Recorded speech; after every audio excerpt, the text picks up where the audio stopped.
ప్రియమైన సహోదరి సహోదరులారా, మీకో శుభవార్త. 2025 సంవత్సరంలో మొత్తం 365 అంశాలను మీతో పంచుకోబోతున్నాము. జనవరి 1వ తేదీ నుండి ప్రతిరోజు ఒక అంశము మరియు దానికి సంబంధించిన వాక్యమును పంచుకుంటాము. దయచేసి ఆ వాక్యములను వినండి, ధ్యానించండి మరియు ఆశీర్వదించబడండి. దయచేసి సబ్స్క్రైబ్ చేయండి మరియు మీ స్నేహితులతో పంచుకోండి. ధన్యవాదాలు.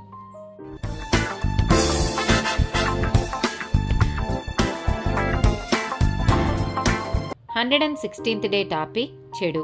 కీర్తనల గ్రంథము 97వ అధ్యాయము 10వ వచనము. యెహోవాను ప్రేమించువారలారా, చెడుతనమును అసహించుకొనుడి. తన భక్తుల ప్రాణములను ఆయన కాపాడుచున్నాడు. భక్తిహీనుల చేతిలో నుండి ఆయన వారిని విడిపించును. సామెతల గ్రంథము 24వ అధ్యాయము 19, 20 వచనాలు. దుర్మార్గులను చూచి నీవు వ్యసనపడకుము, భక్తిహీనుల ఎడల మత్సరపడకుము. దుర్జనునికి ముందు గతి లేదు, భక్తిహీనుల దీపము ఆరిపోవును. మత్తయి సువార్త 15వ అధ్యాయము 19వ వచనము. దురాలోచనలు, నరహత్యలు, వ్యభిచారములు, వేశ్యాగమనములు, దొంగతనములు, అబద్ధ సాక్ష్యములు, దేవదూషణలు హృదయంలో నుండియే వచ్చును. లూకాసు వార్త 6వ అధ్యాయము 45వ వచనము. సజ్జనుడు తన హృదయమును మంచి ధననిధిలో నుండి సద్విషయములను బయటికి తెచ్చును. దుర్జనుడు చెడ్డ ధననిధిలో నుండి దుర్విషయములను బయటికి తెచ్చును.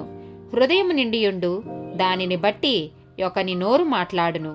యోహాను సువార్త 3వ అధ్యాయము 19వ వచనము.